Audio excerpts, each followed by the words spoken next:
all the boxes keep saying to me, it's like, I'm training fine, I'm training twice a day and stuff like that, but it's just my weight. Like I just can't stop eating out of boredom. Are you the same? I, I'm sort of the same. Like my nanny's just making me grubbing off flipping homemade burgers and homemade chips and all that crap. But from this week onwards, I'm trying to knuckle down. I got in touch with Tony O'Neill again, so I want to get on the ball with him. He knows his stuff and he'll keep me right. So I just want to don't want to balloon away up. That's the last thing I want to do. So I would rather come out this better than what I come in. Do you know what I mean? So that's Yeah, what I'm yeah, trying to get come out better than what I went in. So yeah. And obviously, your ultimate aim is to be down at welterweight, isn't it? So yeah, well, yeah, down at welterweight. I know I haven't made it yet, but even Tony says he thinks once I get down there, like it'll be easy from going forward. yeah, Maybe you can get down. You know what I mean? There's plenty of fat on me, like I don't know that myself. So see what happens. yeah. Welterweight, yeah. You think Mm. you could go lower than welterweight? Are you saying? No, well, I don't want to say too much going on yet, but Tony just said there's plenty of flesh on these, so see what happens. You know what I mean? Yeah, yeah, Take, take it off. yeah. Well, at the moment that I looked you up and you were ranked, you're ranked in the light middleweight rankings at the moment, which is understandable because that's Yeah. where you fought. Like, but yeah, at the I moment, fought 70. Sandy won a fought every fight. yeah, it goes Owen Duffy, then it goes you, then it goes I can't remember who else it is, someone from England I think, and then it goes Dominic, then it goes Graham, then it goes Killian Reardon, then it goes Eddie Tracy.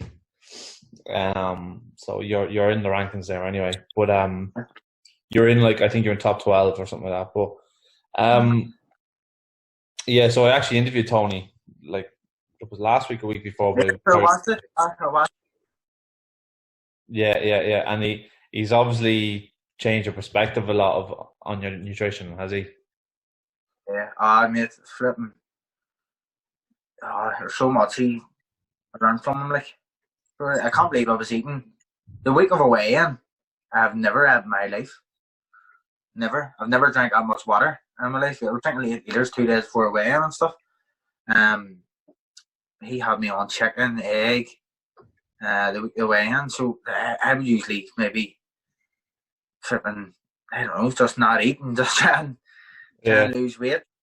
It never worked. But that third one there was the best best weight cut I've ever done, amateur and pro. So I'm looking forward to the next one. To be honest with you. and how did you meet him? How did it come about that you were going to? And it was Don. It was Don. He worked with Paddy Gall, um, and then that fight before that one, remember I fought the big tall guy from England. Yeah, yeah, yeah. Well, I don't know. Did you hear that I done flipping an hour and 40 minutes sauna and the day of the weigh-in? Well, No, that's what I done. I just met. I woke up that day of the weigh-in and I'm 75 kilos and I had to be 71. So I lost like 4 kilos on the day of the weigh-in and I had to do a sauna. An hour and 40 minutes, and Dan was with me, and we just said after that, it's not happening like this again because, like, I remember being in the sauna and just really getting lightheaded and all, and I was like, oh, that's me finished, and we checked the weight, and I had like another 2 kilos to go, and I said to Dan, no, I'm not fighting, and he goes, right, just go out and cool down. I literally thought I was going to go on fire, like, that's how one yeah, it was, so I started to change rooms for about 20 minutes. And then got just regrouped, and then I was like, right, let's go, let's get this or 2 kilos off, and went back in. But Dan couldn't even go back with me the last couple of times because it was too tough for him. So yeah, he was hydrated, full of grub. Think of me, you know what I mean? I hadn't had a drink in a couple of days, and hadn't had eaten a couple of days. I just messed it all up. And then just said from there, that day onwards, I'll never do that again. So yeah, I learned from my mistakes. yeah, But even off the end, flip side, I was like a skeleton. My face was all sucked in and couldn't even talk properly. People were scared to talk to me. All my mates were like, what the hell happened to you? Yes, mate, yeah, just done it all wrong. I don't know what happened. So, yeah, but I took full responsibility for that. It wasn't Dan's fault or anything. Don't know what happened. Woke up the day away and 75 kilos. The day with Tony, I woke up a kilo heavier, and that's really good for me. I was loving it, so just had to get a kilo off, and I was full of, like, I done a sauna and was talking away to mates and loving life, laughing, joking. So it was easy, like, that was the easiest way to cut the tape, and I was all down to Tony for help me out. So I see when Tony's on board with you, like, you talk to Tony more. I talk to Tony more than I talk to my girlfriend. Like, you're flat out texting each other every morning. He's texting you. Midday he's texting you. Before you go to bed he's texting you. He's just, it's class, like. Yeah. And when I come up to the weigh-in, when things start to get hard a wee bit, on me, there's people out there would love to be in their what's that word? Position. So, you know what I mean? They would love dating and love to be making weight. You know what I mean? So I was like, I suppose, like, there's some of my mates out there would love to be doing what I'm doing. So I just looked at it from a different way and all too that last week. Yeah. Alright. He's a good guy, like. So yes. So you like, whereabouts in Belfast did you grow up, and like what was your household like growing up? I asked this to Cian last week as well. Did you grow up with your grandmother, with your grandparents?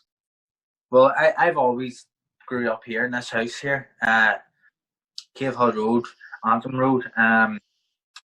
My mum lived in a flat around the corner in Salisbury. Well, that's where I lived with my mummy. I was always in my nanny's house, and then my mummy bought a house up in Glengormley. We moved up there for a few years. Yeah. And then when I was second year in school, my mum was like, we're going to move to Spain. And I didn't really want to, but I didn't have the balls to say to her, I don't want to go, you know what I mean? But so every time she brought it up, I didn't want to talk about going and stuff, you know what I mean? So my aunt says, do you want to move in with us? And it was a hard decision for my mummy, but I didn't want to leave my mates or anything, do you know what I mean? But so when I was second year, my mummy moved away, and then I came down here to live. But I always came down here every day. My mummy went to work. I came here after school. All my mates were from around the waterworks, Johnson Road. So I always really lived here, and my nanny spoiled me. So that's why I used to love coming here, you know what I mean? Yeah. So you've no brothers or sisters or anything like that, no? No, I'm an only spoiled rotten. Was that difficult at all, or growing up? No, I had a great. My nanny and granddad spoiled me. Like, my mummy spoiled me. My daddy, he spoiled me too. My daddy lived down the road there in Newton at the time, so I used to go around to his house every weekend and all. Used to go out watching the football, play pool with him, just so he could have a few pints. So it was good, but I loved it. You know what I mean? So that's it. And I have two uncles, Mark and Anthony. Anthony still lives here. They're like my two brothers, you know what I mean? So I really feel like an only child, but because I've got them two, I've always really been in the house with them. Yeah. I understand it, yeah. And so that was like when you were around 14 or something like that, was it? Is that right? Second year, whatever year. Maybe younger, maybe a bit younger than 14. Yeah. Yeah. And my mummy, before my moved to Spain, I think it was 2 years before, she went to Spain for the whole summer to learn how to teach English in schools. So I lived here for the whole summer, run about with all my mates and all, and didn't really want to leave, you know what I mean? So I've always been here, like, from baby, like. It's probably a benefit to you because it's a little bit harder for grandparents to keep an eye on you, so you probably had more. My mummy was strict, like, my mummy was strict, like, so when I get down here, I get to do my own thing a wee bit more, you know what I mean? So I'm scared of my mummy, like, but I said there when she moves back here, like, I'm 24 now, you know what I mean? So it's a different story. I remember Chris Eubank Senior was saying that I think his dad moved to Brooklyn.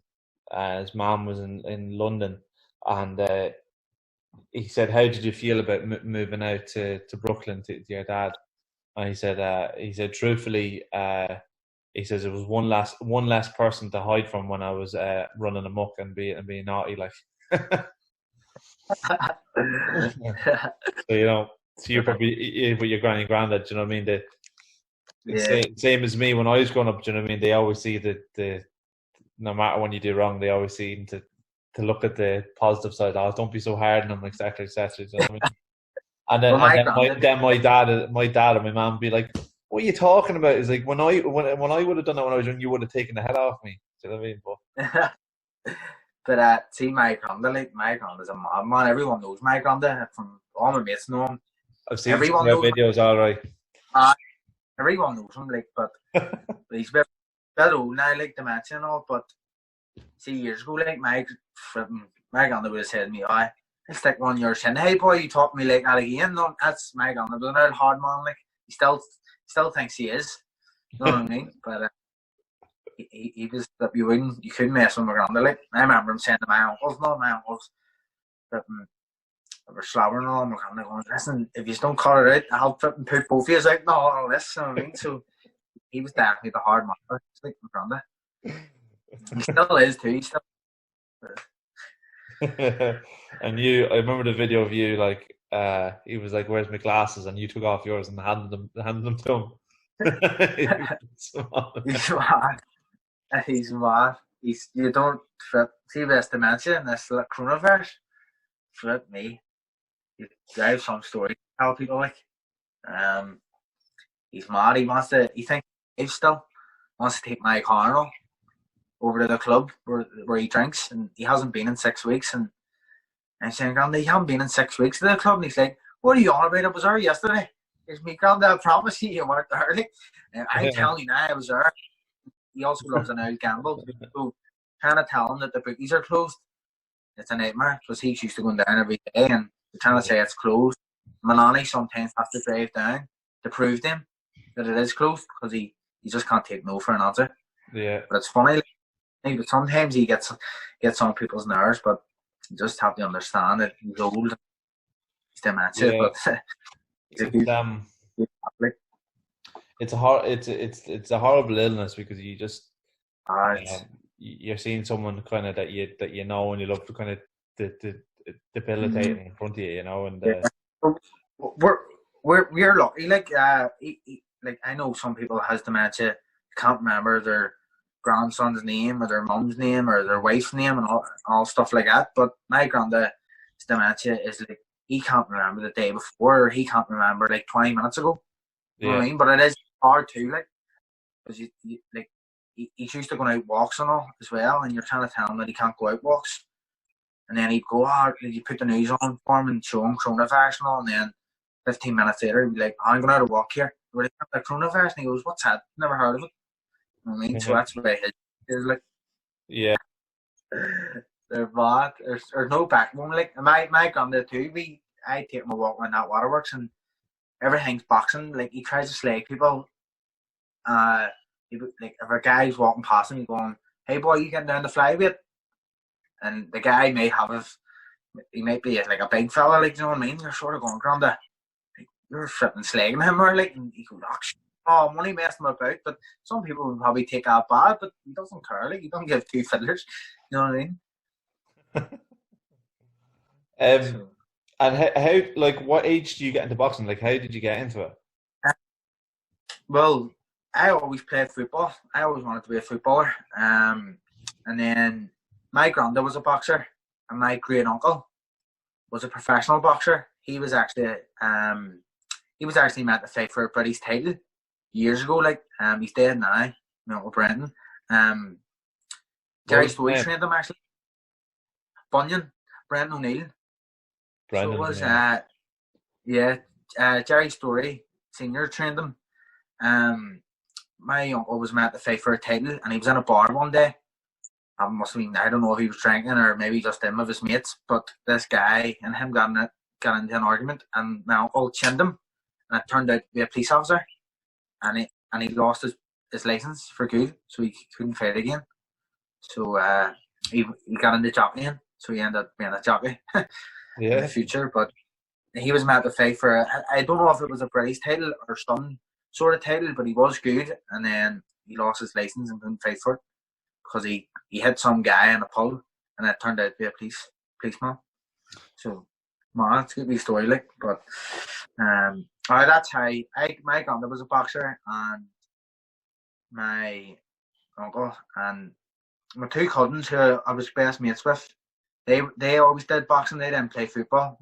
I was always a football person. And then seeing them and doing well, no, you know what I mean? Fight, like, I always wanted to know how to handle myself out in the street. I didn't really care about boxing, if you know what I mean. So I only went with them and sort of knew how to throw a dig. I like boxing was on Monday, Wednesday, and Friday. I maybe would have went on a Monday and a Friday just, or maybe sometimes once a week. So I didn't really care. Like I didn't really take boxing serious until I was 21 either. You know what I mean? So I was always in and out, and always played football. And then I stopped playing football when I was about 19. Just sort of started drinking and stuff, and went back to boxing seriously when I was 21. But what was I going to say? I'm losing what I'm saying. Like, what age were you when you first walked through the doors of a boxing club? Well, when I first went with my cousins, I was probably about 13. I was second year in school. So I was second year in school when I first went to boxing. I was an onion, and I was fat. I used to just go with Emmons, and then when I get in the spar with them, it's like they used to punch ahead of me, like in the doctor's club. They always punched ahead of me, Ryan and Stephen. So just kept going. Stephen's daddy used to bring us down, so it was like a thing just to do. Every Friday night, Stephen's daddy used to bring us down, and then leave us home. We all used to go out with each other, but I was never the boxer. I just played football and just done it for the crack, because them two really done it, to be honest with you.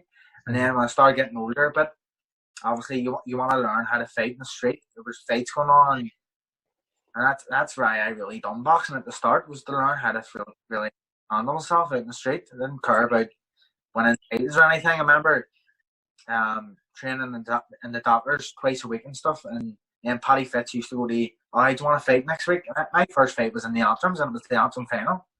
My first ever fight, got the head punched on me.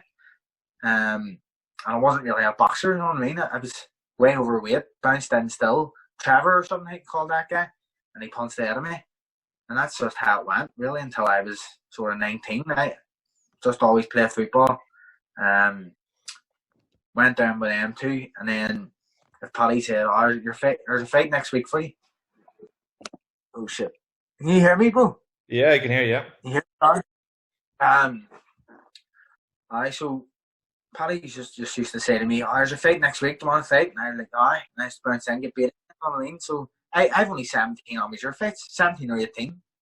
Yeah. So I never won a title or anything. I fought in a couple of finals. Thought I got robbed in a couple, but I took boxing serious when I was 21. When I came back from Spain working, and Dan got me head down. That's how this has all happened. You know what I mean? But before that, I just really wanted to know how to fight in the street. That's all I heard about it then. Back in the day, like. So. So you kind of got back into it then at 21, like. So I always stayed in it. You know what I mean? I always like trained, but I didn't train like every day or 3 times a week. I trained like, I used to go down on a Friday night with them boys, and then not come back maybe 1 or 2 weeks. But I always like done it. Yeah. You know what I mean? But I boxed Repton. First time I really lost weight was when I was 19. I went over to London to fight Repton and fought this guy with flipping loads more fights than me, and I still get in and boxed him and get beat. Went the next year, fought someone that was 81 kilos and I was 72 kilos, and I fought him, get beat. I just really used to love the thought of I'm fighting here in England. I didn't really care about losing back then. But then when I went to work in Spain a whole summer, I sort of was thinking to myself, going like, do I really want to be doing this? Away from all your mates, working like mad. When I got back, I talked to Dan about it, and he says, well, if you want to take boxing serious, you need to get the weight down. And I entered the Ulster Intermediates that year. That's when I got down to 69, knocked that fella out. It was in Tiernan's down the corner. What year was that? 2017. 17. So yeah, so That's the first time I took boxing serious, went off the drink, like flipping 12 weeks or something. Like I see all them times before when I was fighting rapping and all, like I was drinking the week before in the shamrock and all, like, and then going over the fight. It was mental. Just used to just love fighting, and then took it. That's 2017 when I really put my head down, and success came out of Box for Antrim about 4 times. Went to Belgium, went to Spain, went down south, went to Belfast Met Boxing Academy, went to England. They came over here, beat them both times. That time I went to Belgium. I fought someone on the Belgium national team who, before I didn't give myself a chance. Like, I was with all people who was well more experienced than me, and then I went in and beat him. So that's probably the best win to date ever. You know what I mean? No one really gave me a chance. I went in and actually won there, man. Those Antrim teams have had some great teams over the years. Like there was one that had Kelly Harrington, Michaela Walsh, Kavina Jocko, Heinz Jocko, Joe Fitzpatrick. They had like some brilliant fighters in it, and that was all in one team. What year was it you were picked to fight for Antrim? 2017. My first trip for Antrim was down south against the Irish select team, I think, or it was like a some select team, but I could beat. And Harry Cunningham called me over, and he went. I was actually fighting someone again. He was a lot more experienced than me. I forget his name, but probably you'll probably know him. But Harry Cunningham said to me, "Flip me on, you showed some balls there, like you get stuck in." Yeah. Didn't take a step. He goes, "I would like you to come over to," I think it was Belgium at the time. We went to after that, and then went over there and won. So I did. So good look. And then I went to Spain as well. I think a year after that with an Antrim team, and I went with, what do you call him? St George's trainer. I forget his name. St George's trainer. James McGivern's dad. James McGivern's dad. Yeah, went with him and this other fella from Lagneil Boxing Club, and before that, the boys never heard of me, and I was getting in again, and this guy who I fought is on the Spain international team as well, and he's actually going to the Olympics. Well, he was getting picked to go there. I still follow him on Instagram, and no one gave me a chance against him. Now, I didn't win, but I got a split decision. I was on flipping TV and all, and like your mom was hitting me up because I was laughing at him. I know that doesn't win you a fight, but I just didn't take a step back, and I was the underdog again, and I just kept going forward and forward, and then James's dad and all, they were like, "Flip me, I've never seen anything like that. Just someone balls like that, just going forward." You know what I mean? I didn't have the boxing technique. Your mom was flipping, pivoting and doing all this. I was just coming forward, slipping and rolling. You know what I mean? Yeah. So always sort of proved I had the old stones to get in there, like, with people a lot better than me. So,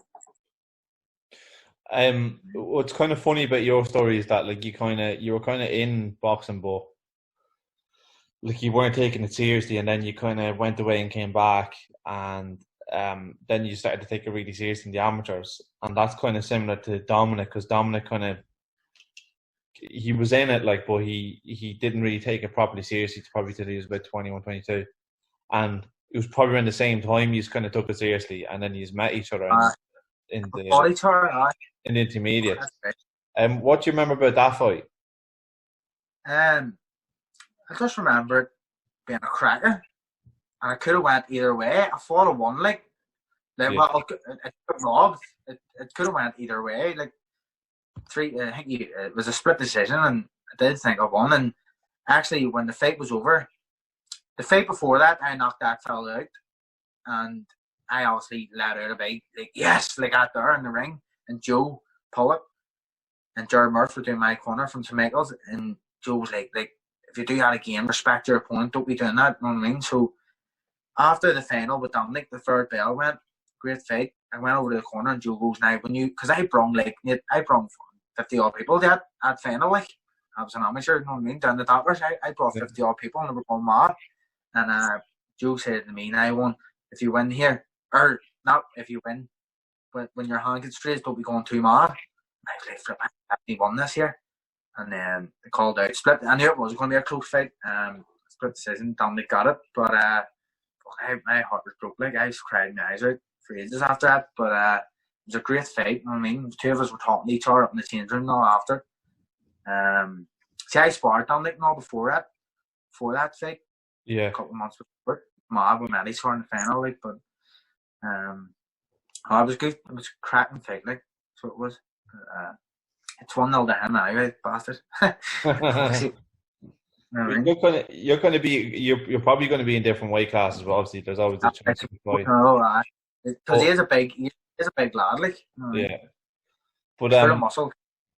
What do you think? What do you think about him possibly fighting Graham McCormack? There was talk about that on the Ring show, and then for a Celtic title, and then the resort of him against Eddie Tracy. What did you think about that whole situation? Like, did you like him and Graham? Like, who do you think would have won between the two of them? I've never seen Graham fighting it. Really, I don't have a clue. I've never seen him fight. I heard he's fucking ballsy as fuck as well. Oh yeah, of course, yeah. Tough, like, I've never seen him fight.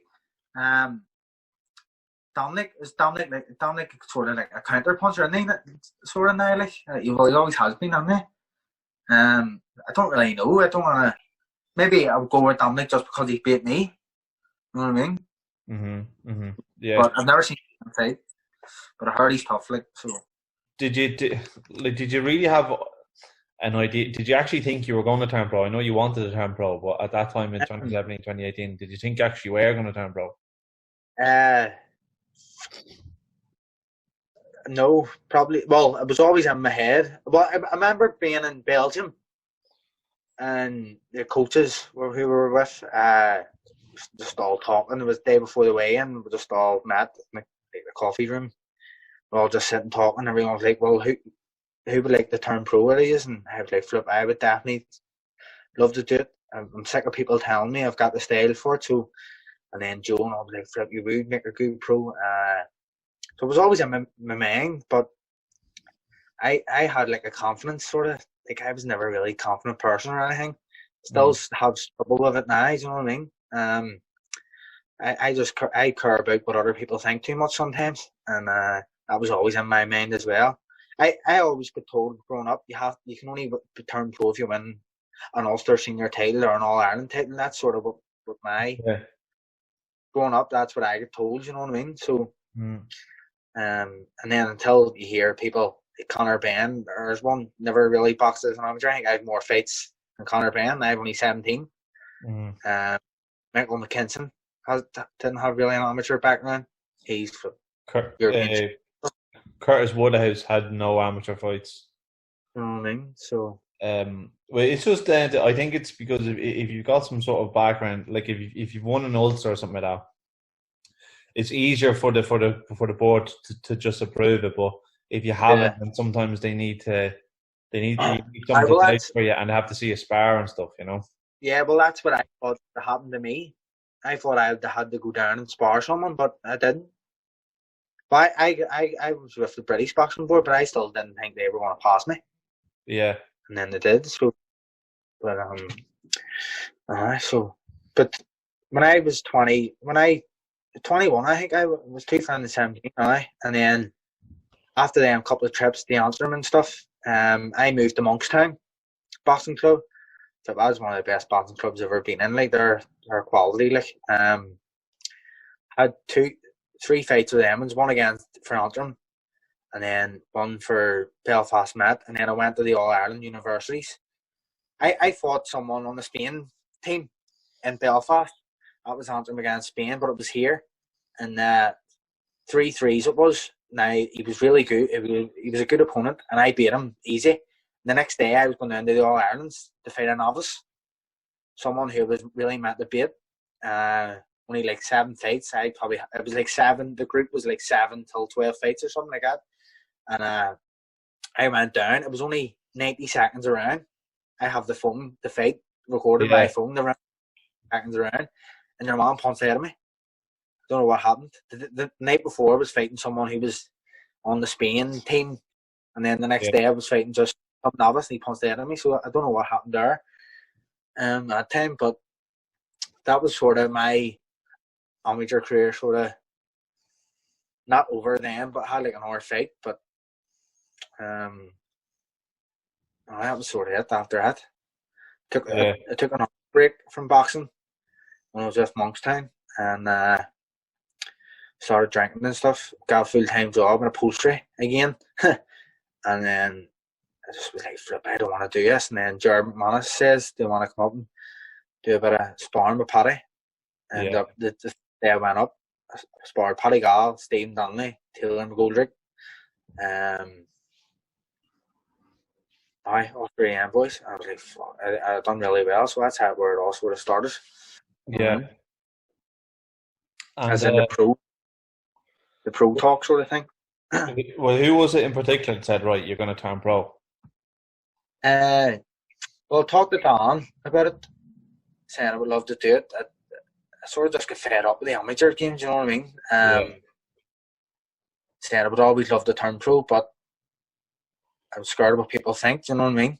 And I knew I had the balls. Like, you have to have balls, like, you know what I mean, to get in there. And I knew I had them, I just didn't have the talent sort of thing. So I spoke to Dan about it, and the plan was just to train really for like 6 months or more and just spar and get better and then see what happens. But the first day I went up sparring, I done really well. I remember, like, I sparred Paddy before, so I did. So I knew what was going up with Paddy. But when I bounced in the spar Stephen Donnelly, I was like, what the fuck? I've watched this guy for years, you know what I mean? I've watched him in the Olympics, I've watched him in Commonwealth Games, I've watched him in the Ulsters, the All-Irelands, and this guy's going to punch the absolute head of me. And then I done really well against him. Now, I wouldn't say I got the better of him or anything, but I just done really well, and everyone was surprised. And from then I just went up Monday, Wednesday, and Friday for the next 3 months, 4 months, and I sparred every single time I was up there for like 3 to 4 months. And that's where I started getting better and learning, and then Dennis got in touch, or I think Dennis was talking to Dan and Leonard, and they were like, do you want to go up and see him? And then they come up and had a look at me, and we're like, oh, 100% right away. So that's how. But I was going to wait until like the next year, and then Dennis was telling me the 25th of May they were having the show in the Devonish, and I was like, what a place to have your pro debut, and then it all worked out well. It's funny you say that about like turning pro. Like I was interviewing Darragh Foley, like, and his style is perfect for the pros, but he only had 11 amateur fights, and he only won one of them. And he fought like in an under 21s. I think he didn't even fight in All Ireland. He fought in an under 21s All Ireland, and he lost. I think he lost in the second fight.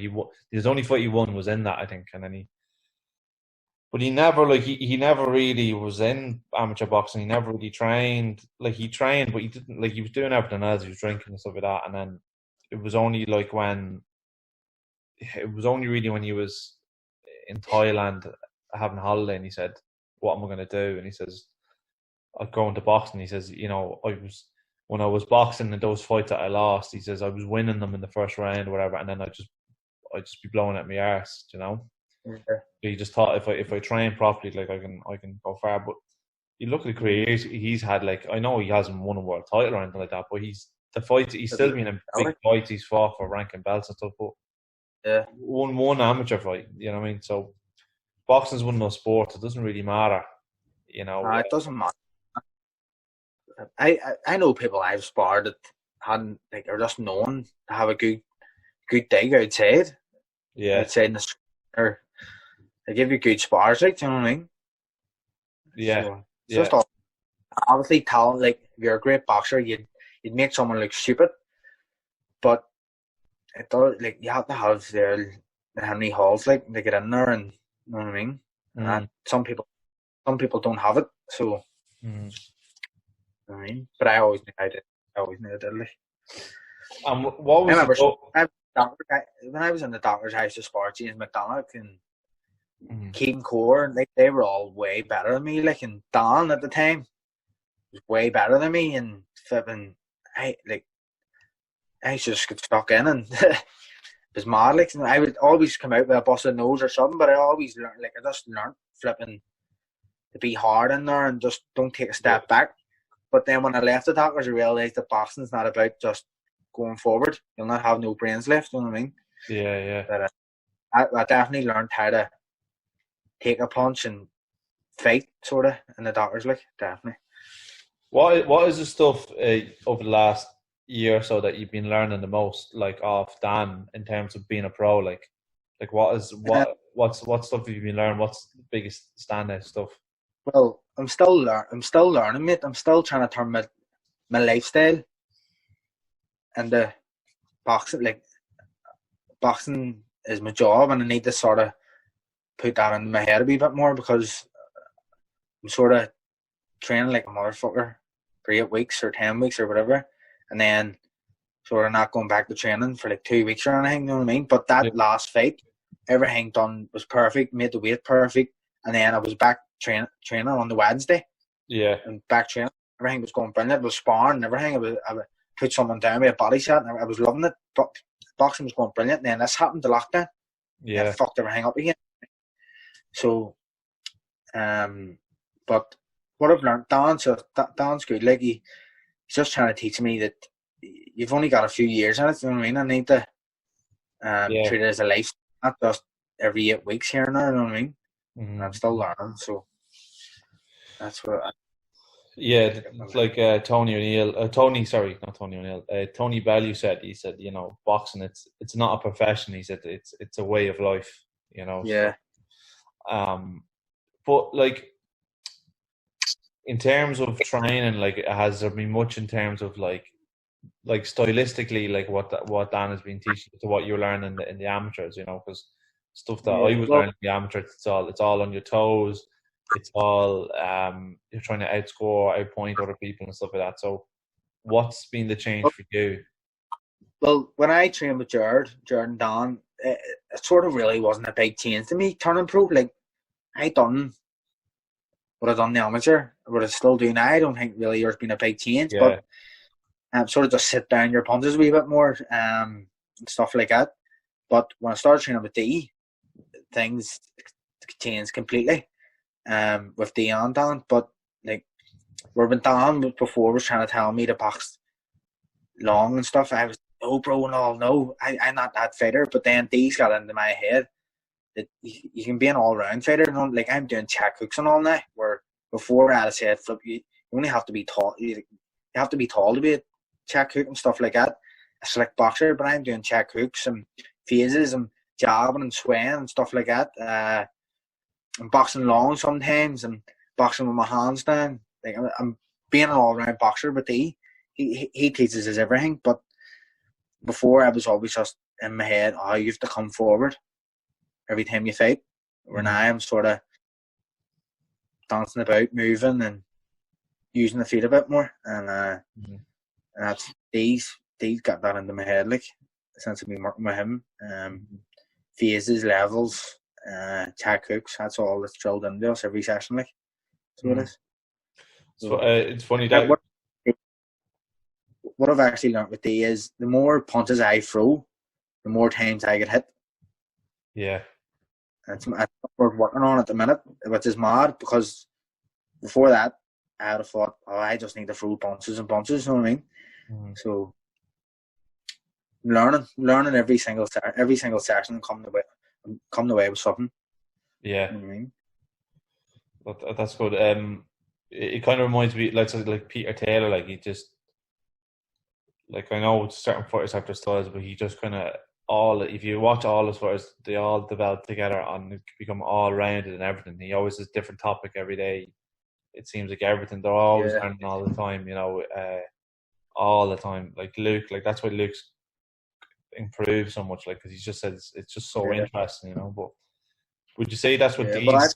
Do you think that's what these brought to the gym? It's just like a different voice, a different outlook on everything. Yeah, well, Because He both is a him great and Dan boxer. kind of bounce off each other, you know. Yeah, well, yeah, that's it. I can't really explain it. But it's all about not getting hit with it. That's the way he boxed. That's what he's teaching us. So boxing is about hitting and not getting hit. Like that's what boxing is. Before I really thought boxing, like I just wanted to show that I could get in, take a dig, and throw probably two more than what the other person hit me. So now that I'm working with D, it's you know what I mean. It's hit him and then move and don't get hit instead of standing there. You know what I mean? But training's powerful. Like every day, it's class. Like you're looking forward to going up. Do you know what I mean? And learning something new. And that's why training speaks volumes for itself. Every time Keaton Haynes is home, every time Sean McComb's home, they're up training with us. You know what I mean? Yeah. So why, like, they obviously love it too. So. Yeah. Like, how do you find it now in the gym? Because everyone's kind of really similar in age. Do you know what I mean? So like Dee and Dan and even like then there's Paddy McCrory. They're all really close in age, and then you're close in age with them. Like no one's really older than what, like 32, 32 like 33. It's a very young gym. Well, I think Dan's the oldest. He's not like that. I think he's 31. But like he's like it's still very young. Like, do you know what I mean? So like including the trainers, do you think that helps because these are all kind of on the same level?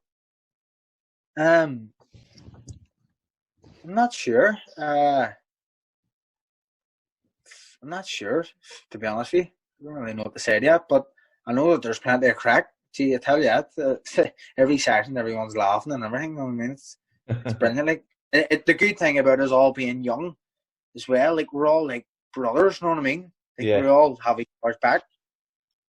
Mm-hmm. Like Big Frank. I never knew Big Frank before I started training up there, and me and him's really close now. Like, and I just know him from training with D, and then Yucky's not really an amateur. I think he's boxed a couple of times, but I'm close with him too. The Rook, I never really knew the Rook before training with D. I just knew of him. We're all really close now. Like, you know what I mean? Mm-hmm. You know, that's the best thing. Like, all got each other's back, and we all stick up for each other. You know what I mean? No, you all seem to have a good bond and all that, you know. So, like your first pro fight, were you bricking yourself? Yeah. Oh shit! I was gonna get knocked out. Fuck's sake! Partially because I fought. Your man was flipping half decent. Your man had like a winning record, he had like 3 wins and something. I don't know what it was. I thought I was gonna fight some guy with 100 defeats and 2 wins or something. That's why I thought I was gonna fight. But it even made me more shaking because Jared was like, "Oh, this guy's like." We watched a couple of videos on him, and he was like, "Oh, you need to be really switched on here. He's decent, like." So, but before walking down, I was like, "Fuck, see, I got knocked out here in front. I've sold 180 odd tickets." That's what's going on in my mind. Then sort of went back to being positive and don't think like that, and also just worked out brilliant. Like the pro debut couldn't have been better. And it was a good scrap too. Like, and all my mates now, I haven't watched any fights that was on that show that night, but my mates were saying my fight was the best fight. Yeah. You know what I mean? There's a couple of other guys fighting absolute bums that wouldn't even hit them back, where my fight was good. You know what I mean? Yeah. So, I think every single fight I've been in, mate's been entertaining. Yeah, 4 fights has been. They've all been very good opponents, haven't they? Alright. Well, that second fight, your man, if I just boxed a wee bit more, moved my head a wee bit more, I think I would have dealt with him a lot better. But he caught me a crack around that time. He definitely hurt you in the second round, all right. That's what made that fight exciting, sort of. Yeah. So to speak, like if I remember, I still remember being ringside for that. There was a few people in Ulster Hall. I remember being right behind you when he hit you in the second round, and I could see you. I saw your legs shaking, and I was like, "Please hold, just please hold." Like I was like, "Just get to the end of the round." But you did, obviously, in the end, you know. You know, but like, were you thinking like going into your first pro fight? Were you thinking, like, what am I doing here? You know, because a lot of fighters have that thought, like Well, before when they're getting their hands wrapped, they're like, what am I even doing here? You know? I got that feeling when I signed pro. See, when all the pictures went out and all stuff like that, and I started doing interviews, my name was in the paper, North Belfast. No, I couldn't believe it. I was sitting in work. I was still working at the time, and the man, the older man, was like, "Look, here's you in the paper, full page." And I couldn't believe it, and I was like, "Flip, what am I at here? Am I doing the right thing?" And then, Yeah. like, where I left work for good and went full time training because I think that sort of played in my head. I was like, I can't be a pro boxer and only train 3 days a week because I was only training 3 days a week at that stage. Yeah. And then I went up, started training 5 days a week, and then I was sparring all the boys, and like they're all like Paddy Gall. And my thing was because I never won any titles, that's why I always had the confidence sort of thing and didn't think it was good enough. But then when I was sparring Paddy, Commonwealth champion, Stephen Donnelly, God knows what he's flipping won. Beer all day and everything. But he's been to the Olympics, Commonwealth Games, whatever. Big Taylor has won a couple of things, I think. So I was sparring all the boys and doing really well. And then with Conrad and all came, I was sparring Conrad, giving Conrad good spars. Then I sparred Donnelly for the Ultimate Fighter every single 2 days. You know what I mean? Me to spar him for that. So I got my confidence from that too. You know what I mean? Mm-hmm. So, and the pro game is a bit different than the amateur. Like it is true. Like, you know what I mean? You can't dance about, and where most people I fought when I was amateur, I was always that pro style, like coming forward and not really on my toes. Where people used to just dance around me and flick a jab out and flick a 1-2. My head used to go like that now, and that's how I took a beat. But so.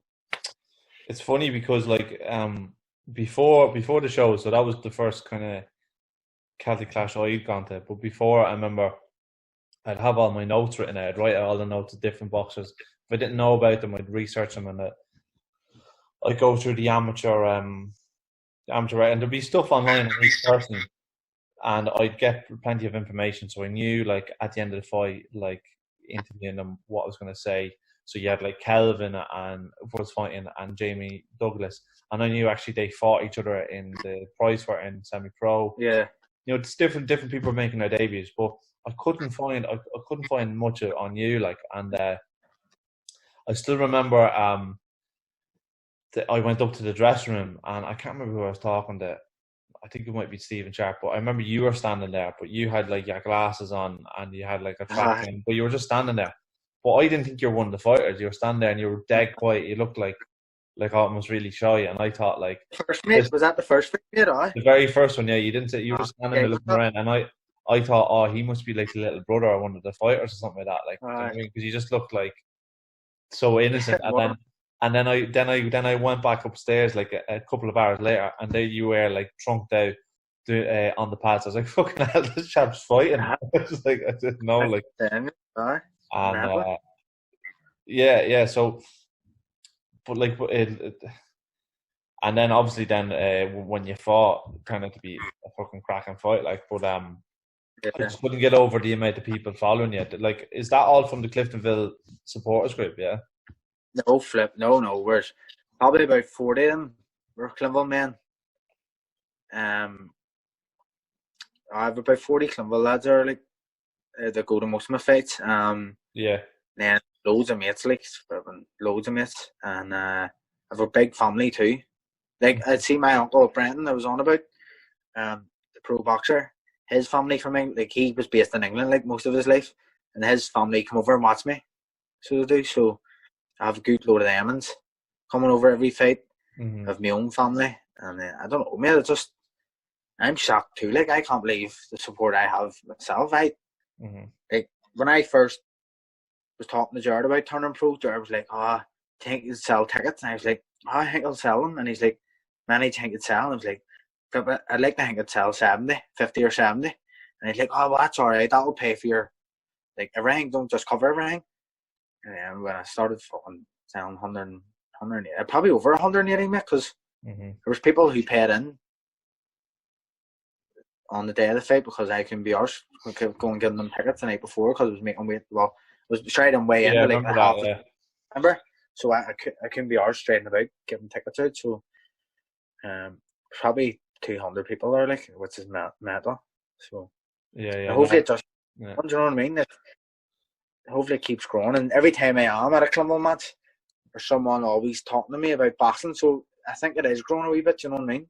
Mm-hmm. And every fight there's like an extra Clonmel fan who I don't know buying a ticket off me or anything. You know what I mean? Just because I know support, and I go to every match. So I'm not just one of people jumping on the bandwagon thinking, "Oh, I'm from a support Clonmel." You know what I mean? Thinking I'm support, I'll get fans, but actually I'm a proper Clonmel man, and people know it.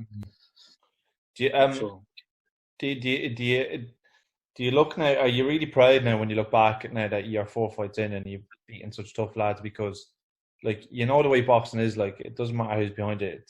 It's tough. Like, and it's so easy for you to get caught and get knocked out, even against journeyman. Like, it can happen so easily. And now are you kind of happy now that you come back looking 4-0 now, and I've kind of got through that whole learning phase where now people can look at it and go, right, well, actually, he should be here as a pro, and now fighting the domestic fights.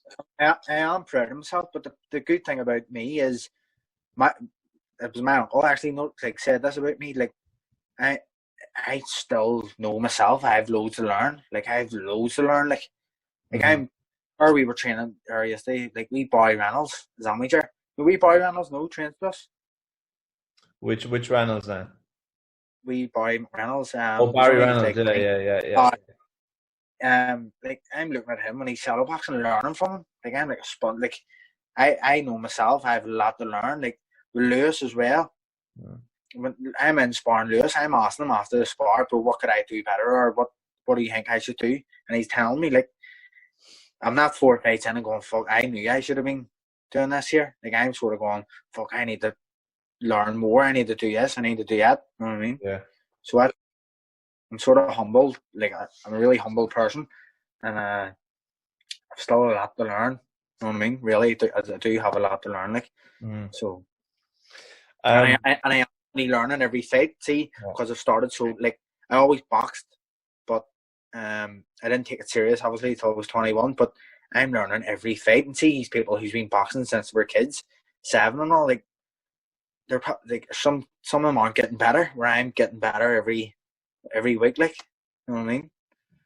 Every single week I'm getting better. Even Dan took me on pods there on Saturday, and he's like, "Flip, have you been watching boxing? You haven't even been training with me, and you seem like you're moving a lot better stuff." And even that fight, did you see I put up my Instagram of the second fight where your man Dave clipped me? Kevin was fighting Lewis and all. Well, I watched all their fights right after it, and I was watching how Kevin slipped and rolled, and just have to learn from these guys. You know what I mean? And I know they are a lot better than me, but I know I'll get there, like, definitely.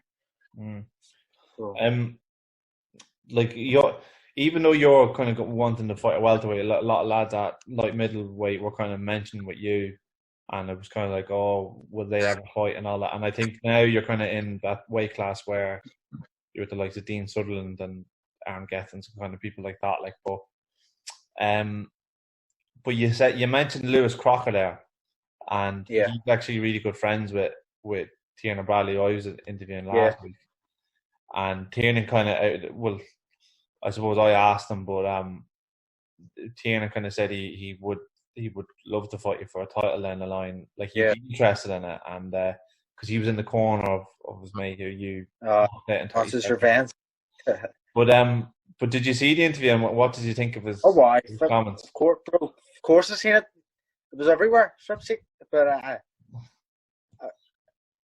would definitely fight Tiernan, but he didn't call me out. Like, he said, I think that he put up saying all the pro boxer out. Well, if he wants to say he called me out, he can. Like, but I don't think he did. It was you that said my name. But I like Tiernan. Like, I've talked. Well, I think I've just said it right name a couple of times.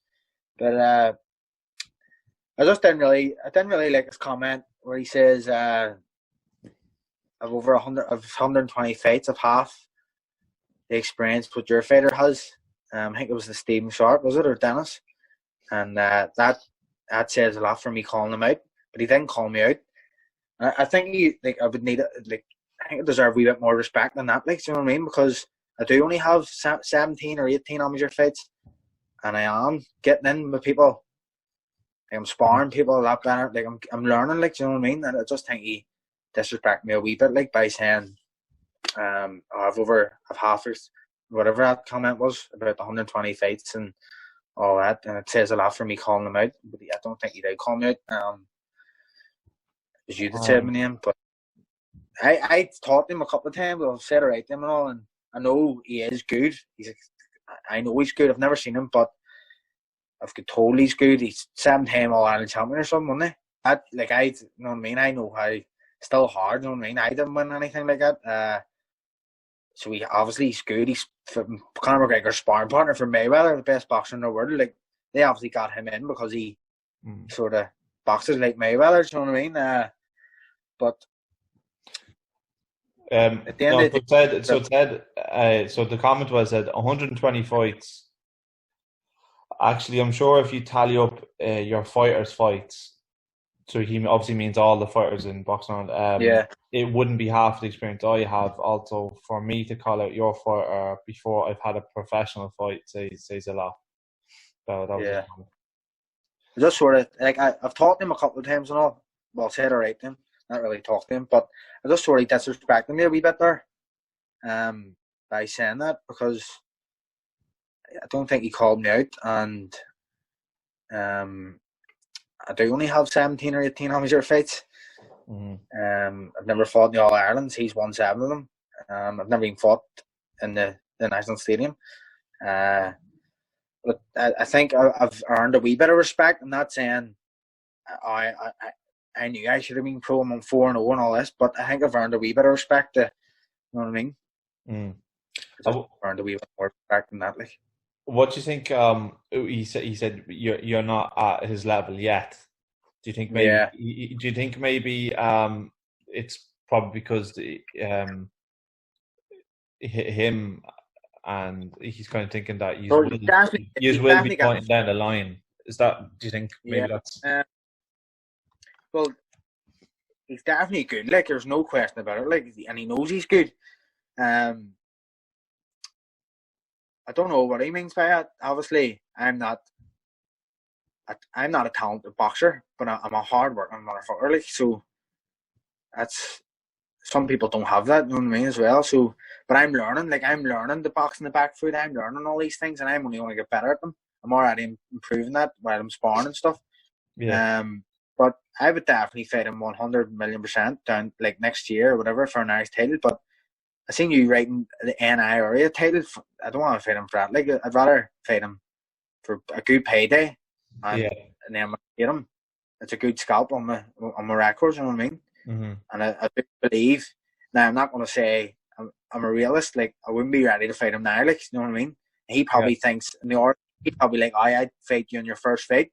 That's what he's probably thinking. But I'm a realist, so give me another year, learn. I want at least another 2 6-rounders. Haven't even fought a 6-rounder yet. Gain a wee bit more experience, and then definitely I'll 100% fight him. Like, no question about that. Like, have you? And here we're both bring. I seen what his wee bro. I was there the night his wee bro made his debut. His wee bro sprung such a crowd to the Ulster Hall. Yeah, no doubt. Tiernan would bring that too, and I would bring such a crowd too. And I got 2 weeks notice. I fought in that MTK card, and they only gave me 60 tickets. I think I sold 58 because the other 2 weren't beside each other, so you couldn't sell them to people. I sold them. So give me a good old load of weeks, and I'll sell plenty of tickets for that next year or whatever.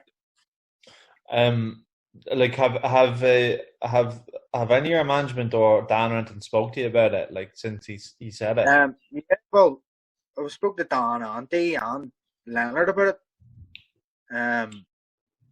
Steve, Leonard texted me saying you're getting called out.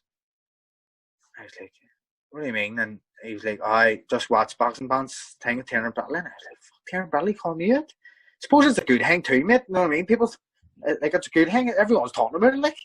You know what I mean? So it's good. But, like, I would never think, like, fuck. It's just mad. I'm loving life, you know what I mean? Like, I never thought I would be doing this now, you know what I mean? So it's just, I'm loving life I love going to training. I love everything about this. I love making weight. No, I just love me being a professional boxer. I just love it. Always wanted to do it. So, but when Leonard was like, "Are you getting called out?" Man, I was like, itching to watch the video. I was like, "Fuck, why? Fuck, I hope he's not gonna call me this and call me that." Like, I was getting really, wouldn't say paranoid, like, but it was like, "Fuck, wonder what this cunt's gonna say." I don't know what I mean. Because I thought I've seen him a couple of times, and I knew that he'd done your fella's corner that day and knocked him out. I was like, what's he going to say? And then when it came to it, I picked myself up to take whatever it was he was going to say. And then he didn't call me out. It was you that said my name. But so I was like, oh, that's all right. So that's sweet. But then everything came with it. All the other comments and all shit like that. And then I seen your man, Victor. He said he stopped winning round 1.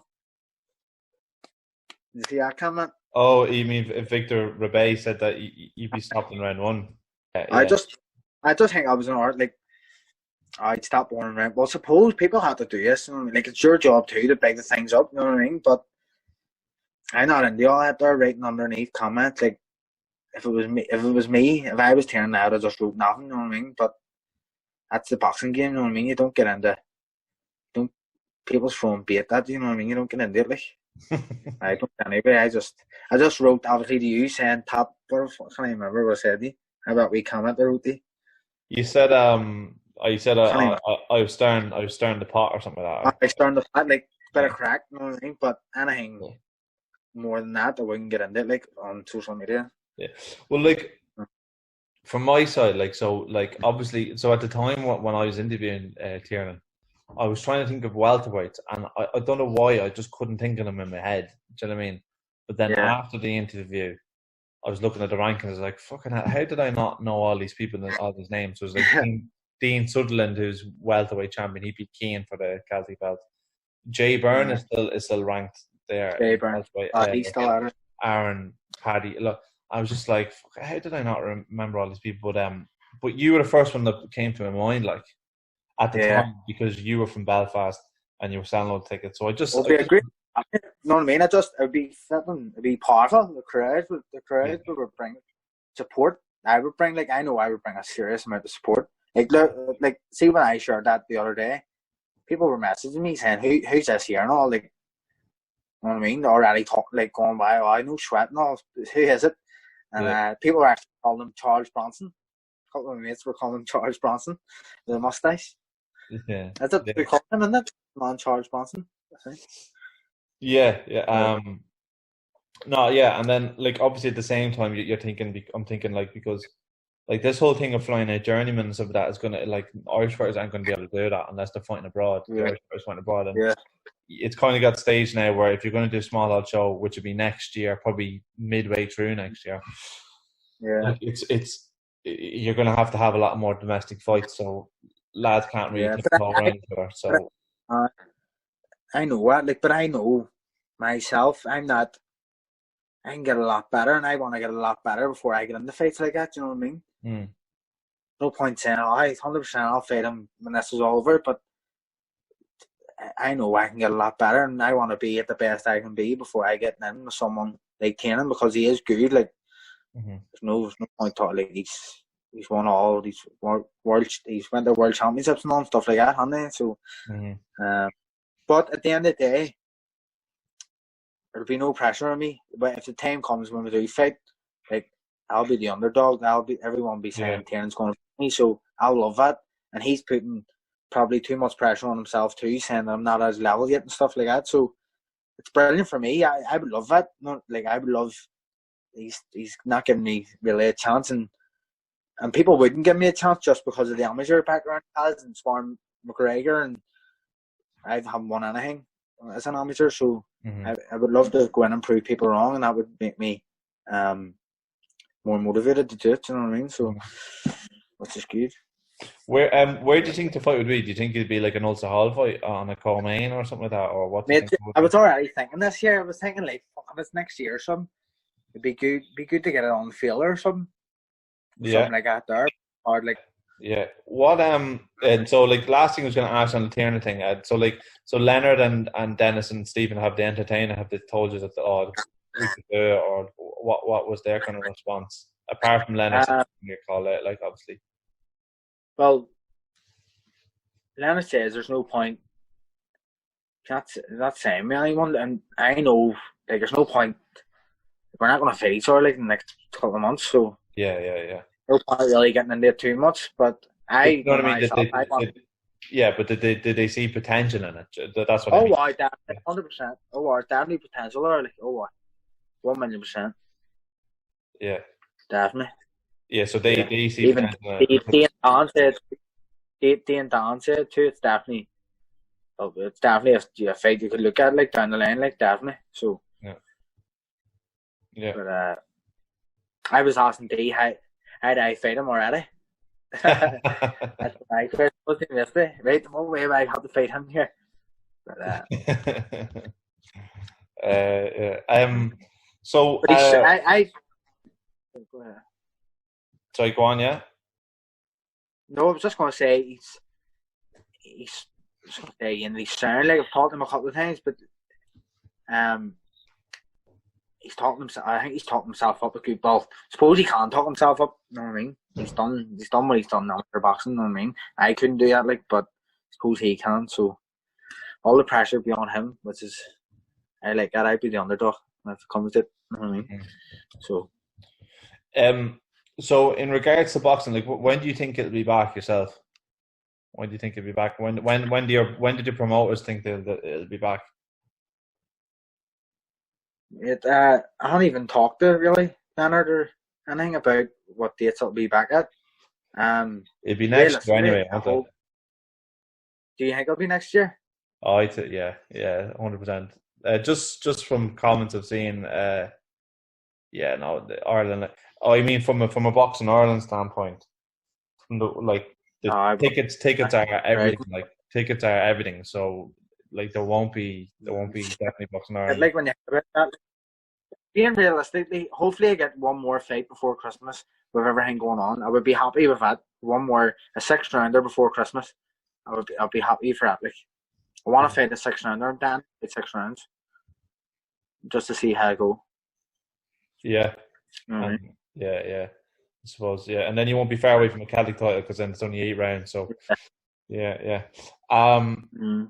Yeah, so do you, I think that's pretty much it. But do you have anything else to say to anyone at home during the pandemic?